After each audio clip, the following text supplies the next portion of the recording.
praktikum kelas B ya kan. Di sini ada 6 poin. Yang pertama saya akan membahas struktur program.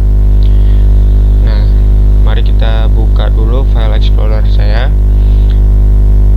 Nah, di file explorer saya di sini ada smart parking ya.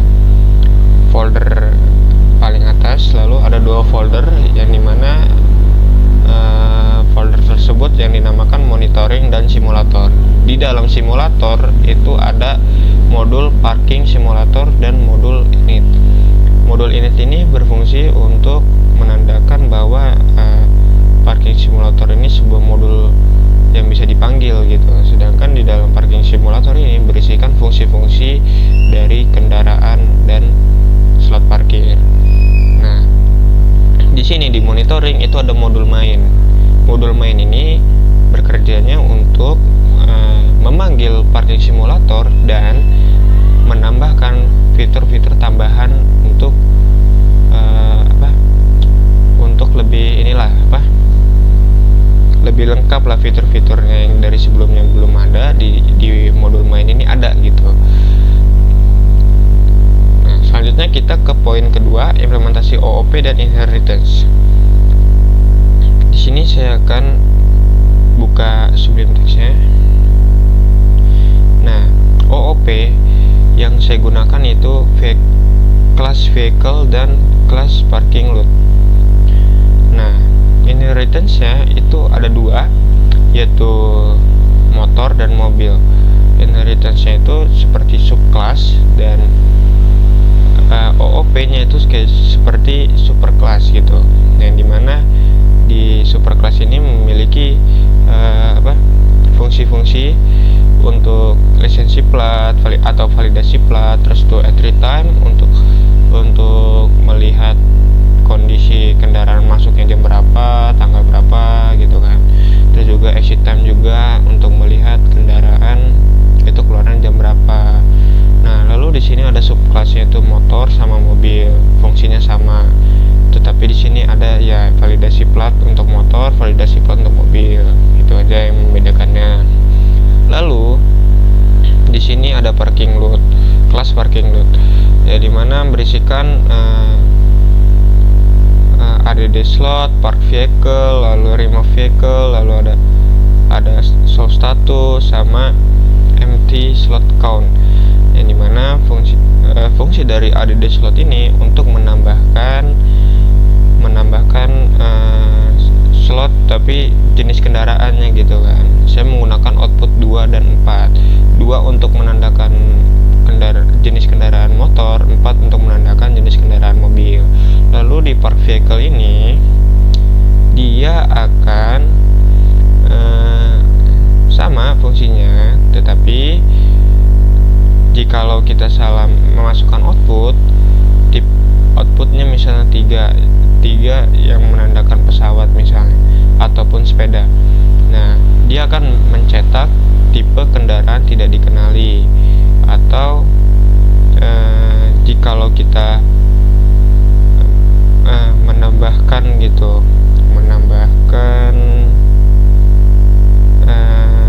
jenis kendaraan yang benar gitu, outputnya 2 misalnya, jenis kendaraan motor, lalu platnya juga sesuai gitu, dia akan mengeprint berhasil diparkir di slot ini gitu, jenis kendaraannya juga disebutkan. Nah, terus juga jikalau di slot parkir tersebut penuh, dia akan mengeprint tidak ada slot kosong untuk jenis kendaraan misalnya motor gitu. Di sini ada fungsi remove vehicle. Dan dimana remove vehicle ini bertugas untuk menghapus kendaraan, tetapi hanya menginputkan plat kendaraannya saja gitu. Jikalau tidak ada plat kendaraan yang terparkir di kendaraan motor misalnya, nah dia tidak akan tidak akan ditemukan gitu, atau kendaraan tidak ditemukan. Ya benar. Terus tuh jikalau kita benar nih masukin plat kendaraannya sesuai yang ada di parkiran kendaraan motor gitu, platnya, dia akan dia akan mencetak jenis kendaraan motor telah keluar dari parkir atau jenis plat ini telah keluar dari parkir. Nah, lalu ada show status. Di sini show status ini untuk melihat status parkiran gitu. Parkiran yang kosong, parkiran yang terisi, yang di kendaraan motor dan mobil itu terlihat. Lalu di empty slot count ini untuk berfungsinya untuk melihat wah dia di parkiran motor itu ada yang kosong nih, terus juga mobil juga sama ada yang kosong nih, terus juga di sini ada iterator yang dimana untuk iterasi dari parking lot tersebut. Di sini ada validasi plat ya, untuk yaitu memvalidasi plat yang sesuai gitu, seperti contohnya seperti B1234 CD ya kan. Selanjutnya cara pemanggilan metodenya. Cara pemanggilan metodenya di sini di def main atau fungsi main, yaitu load sama dengan parking load. Nah, di sini dia akan memanggil nih fungsi-fungsi yang ada di parking load gitu kan. Nah, itu yang pertama. Lalu yang kedua, dia ada di bagian sebentar. Saya cari dulu di bagian show status kalau nggak salah, show status. Nah, di sini. Nah, di sini dia akan memanggil fungsi-fungsi yang ada di show status tersebut. Nah, selanjutnya kita ke poin ketiga, implementasi exception handling. Tunjukkan skenario error utama yang ditangani merujuk pada penugasan lab. Tunjukkan potongan kodenya. Nah, sebelumnya di lab session 6 itu saya baru menggunakan try except itu satu atau dua kalau nggak salah di bagian fungsi main ini. Di sini saya sudah menambahkan try except menjadi 3, yaitu di pilihan menu 1 itu. Nah, try exceptnya, nah konsepnya itu yang di menu yang pertama, jikalau nih kita masukkan jumlahnya kan angka tuh, harus memasukkan angka. Kalau kita masukkan huruf, dia akan mengulang ke menu utamanya gitu. Itu kalau nggak salah kegunaan try except. Nah, terus itu jikalau kita menginput jenis kendaraan yang saya sudah bilang tadi, itu saya menggunakan output 2 itu untuk motor, sedangkan 4 untuk mobil. Nah, jikalau kita menginput 3 yang untuk 3 nih, output 3 untuk inisialisasi sepeda misalnya.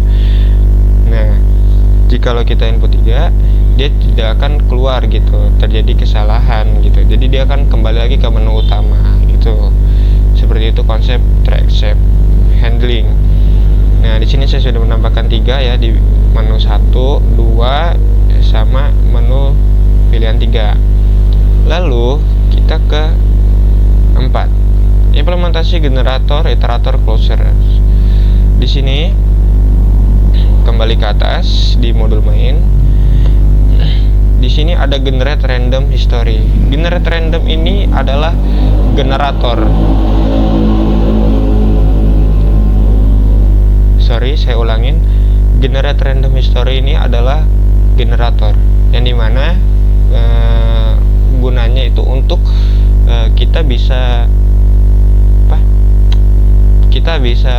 masukkan jenis kendaraan, terus juga platnya, masuk keluarnya kapan, tapi secara random tanpa kita menginputnya gitu. Kita hanya meminta tolong dong panggilin kendaraan yang random yang sudah keluar sini nih gitu kan. Nah, seperti itu. Jadi kita nggak perlu kayak ngetik ini gini jenis kendaraan motor platnya apa gitu kan. Kita nggak perlu itu. Kita hanya memanggilnya aja generate random history-nya, lalu dia akan memunculkan jenis kendaraan, platnya, lalu keluar dan masuknya kendaraan. Selanjutnya kita masuk ke demo program, running keseluruhan program dari awal hingga akhir sambil menjelaskan fungsi masing-masing. Nah, sini kita akan buka CMD.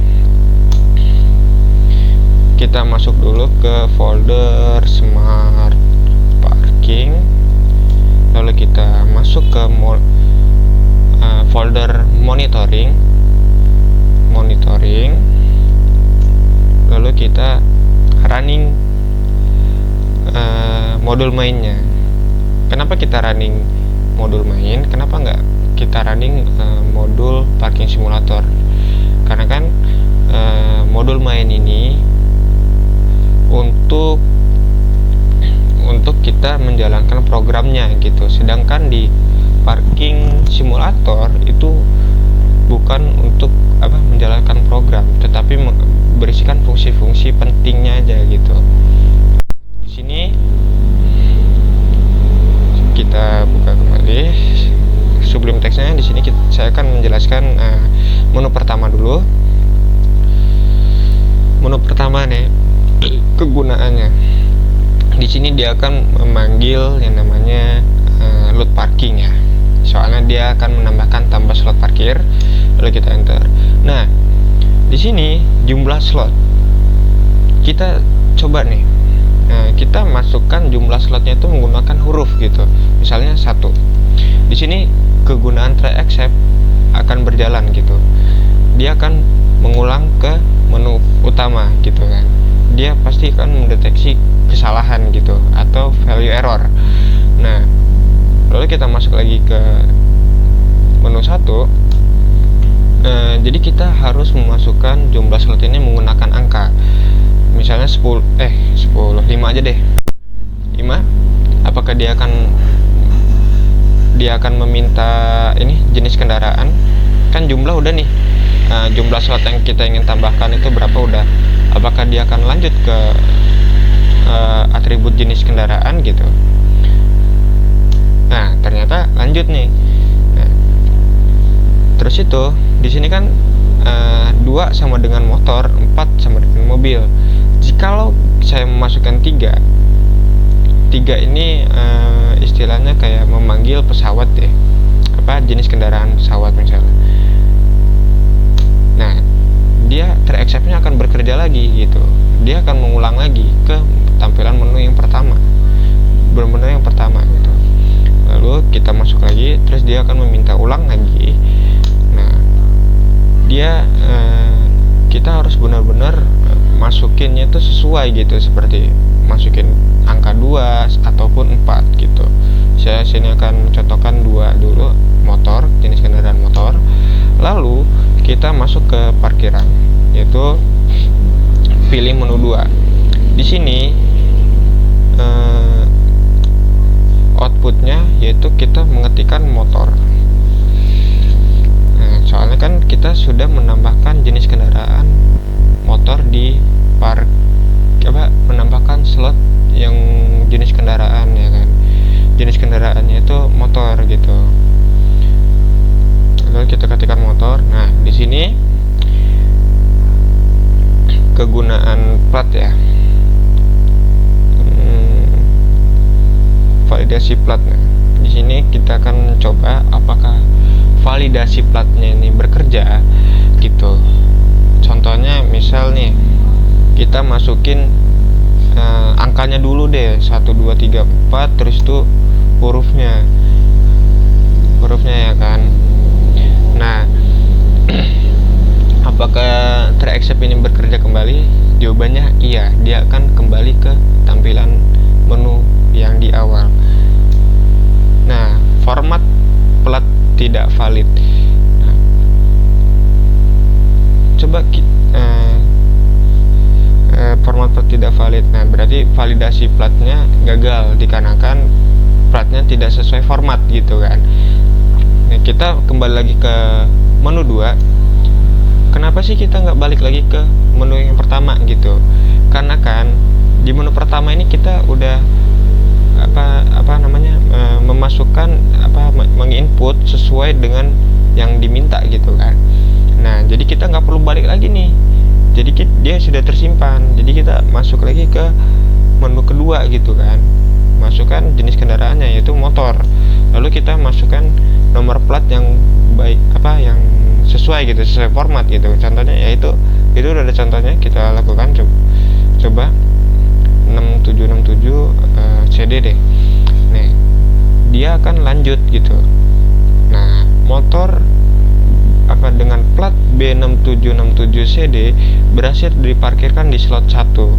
Nah, kenapa nggak di slot 2345? Ini secara acak, dia masuknya secara acak. Jadi dia sesuai programnya gitu, semua programnya masukin mau di mana. Kebetulan ini di slot 1.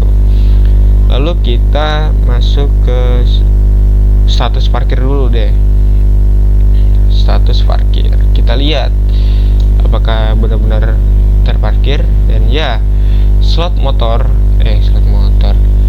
dengan jenis kendaraan motor dengan plat B6767 CD status sedang terparkir, sedangkan 4 slotnya itu kosong ya kan. Lalu kita mencoba untuk mengeluarkan plat kendaraan tersebut. Nah, di sini kita diminta untuk masukkan plat kendaraan yang keluar gitu, yang diingin dikeluarkan gitu. Contoh, kita tidak memasukkan plat kendaraan yang tidak ada di sini. Ini kan nggak ada nih dengan jenis plat kendaraan B1111KK ya kan. Nah, kan tidak ada kan di slot parkir motor. Coba kita masukkan apa yang terjadi di sini. Cara kerja teraccept akan terulang kembali. Nah, kendaraan tidak ditemukan. Dia akan balik ke tampilan menu awal gitu kan. Jadi kita harus benar-benar masukkan yang sesuai gitu, yang sesuai yang terparkir. Lalu jenis plat kendaraan yang kita ingin keluarkan itu B6767 CD kan. Nah, motor dengan plat B6767CD telah keluar parkir. Nah, waktu keluarnya kelihatan. Oh ya, saya juga belum ngasih lihat waktu masuknya ya. Kalau nggak salah waktu masuknya kita lihat di sini aja deh. Nah, di menu 5. Nah, di menu 5 ini, di sini ada waktu masuk dan waktu keluarnya, ya kan? Nah, di sini di menu 5 ini ya, dia akan menampilkan fungsi. Sebentar, saya cek dulu. Dia akan menampilkan fungsi generate random history. Generate random history itu ya seperti ini. Nah, ini baru ditambahkan nih. Yang sudah saya bilang, platnya sama jenisnya itu sudah ada. Lalu supaya lebih detail lagi, coba kita masukkan menu 5. Nah, di sini ada jenis kendaraannya gitu kan, masuknya kapan, keluarnya kapan, sama platnya kapan. Terus untuk mengecek punya yang saya masukkan sendiri itu ada di paling atas. Nah, motor dengan plat ini B6767CD itu juga terbaca ya kan. Selanjutnya, jikalau tidak ingin menambahkan lagi, tinggal ketikkan N. Nah, selanjutnya kita ke menu 6. Menu 6 ini sedang parkir dan slot kosong. Untuk menampilkan sama saja seperti slot parkir atau status parkir, tetapi dia lebih simpel. Nah, dia hanya mendeteksi slot kosongnya gitu, ya kan? Kurang lebih cara kerjanya sama, tetapi dia hanya menampilkan slot kosongnya saja gitu. Misalnya di motor ada 5. Nah, soalnya tadi kita udah mengeluarkan plat jenis kendaraan motor dengan plat itu udah keluar ya kan. Coba kita masukkan lagi, lalu kita masukkan platnya BE1234 KL ya kan. Lalu coba kita masuk ke menu 6. Nah, jadi yang kebaca kendaraan yang sedang terparkir, sama slot kosongnya juga gitu. Lalu kita akan masuk ke menu 7. Menu 7 ini fungsinya untuk apa? Untuk ini nih bekas kita tadi sebentar, kita masuk ke menu 5 terlebih dahulu. Nah, ini kan ada 52 jenis kendaraan motor sama 52. Di sini ada 52 jenis kendaraan sama platnya, sama masuk kendaraan dan keluarnya, ya kan? Nah, menu ketujuh ini untuk apa? Untuk memindahkan semua ini ke file CSV gitu. Nah, coba kita masukkan. Riwayat berhasil diekspor ke riwayat parkir CSV. Nah, dia akan memanggil fungsi yang di sini kalau nggak salah. Sebentar, di export history to CSV. Nah, lalu cara ngeliatnya gimana? Nah, cara ngeliatnya kita buka lagi file explorer. Nah, di folder monitoring, nah, itu ada riwayat parkir nih. Jamnya juga ada nih, tuh jamnya ada 20.37 ya kan. Lalu kita buka saja. Nah, kurang lebih seperti ini tampilannya. Ini kurang rapi aja. Bentar, saya rapiin dulu.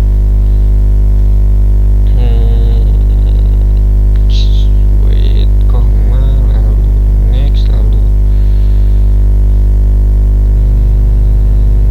finish.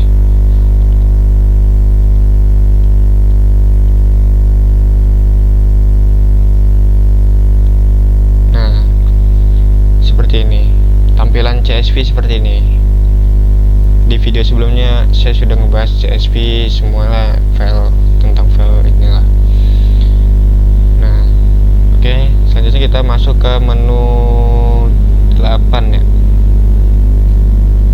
Menu 8. Menu 8 baca riwayat dari CSV. Baca riwayat dari CSV itu seperti apa? Ya, seperti yang tadi kan file CSV itu di Excel, tetapi kita ingin ngebaca file tersebut di CLI gitu kan.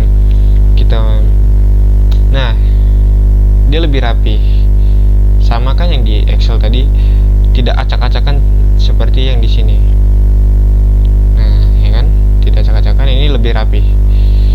Nah, dia kan yang menudek ke 8 ini bakalan memanggil fungsi yang mana sih? Nah, dia memanggilkan fungsi history from CSV ini.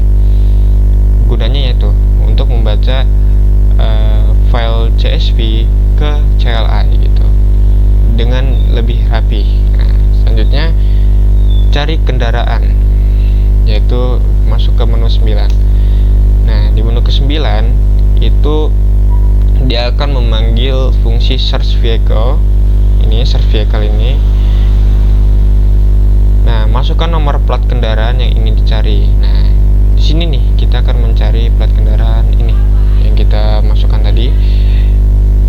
Coba kita cari BE1234KL. Enter. Nah, hasil pencarian 1. Nah, keluarnya belum ada. Coba kita cari lagi kendaraannya yang lain.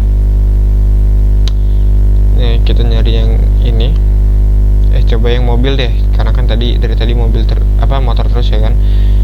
Nah, B11 satunya 3 kali 5AA gitu kan. Coba kita cari B111 5AA.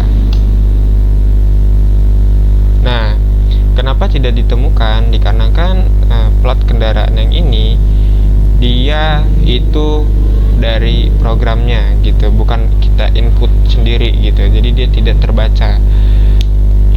Dia hanya kebaca di saat kita memanggil dia gitu, generatornya itu. Nah, jadi seperti itu. Selanjutnya ya menu 10 untuk keluar dari program. Nah, oke, itu saja. Kita masuk ke poin ke-6, refleksi singkat hal yang paling menantang dan pelajaran yang didapat selama mengerjakan mini project. Hal yang paling menantang itu satu, bagi saya sih satu ya.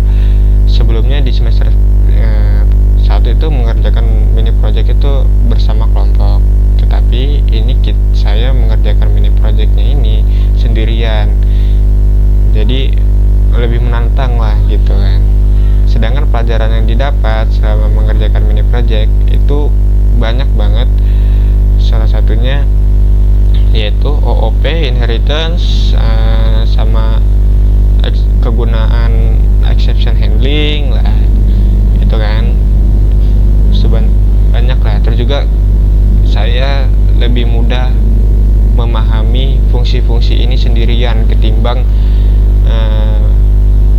berkelompok gitu. Kenapa?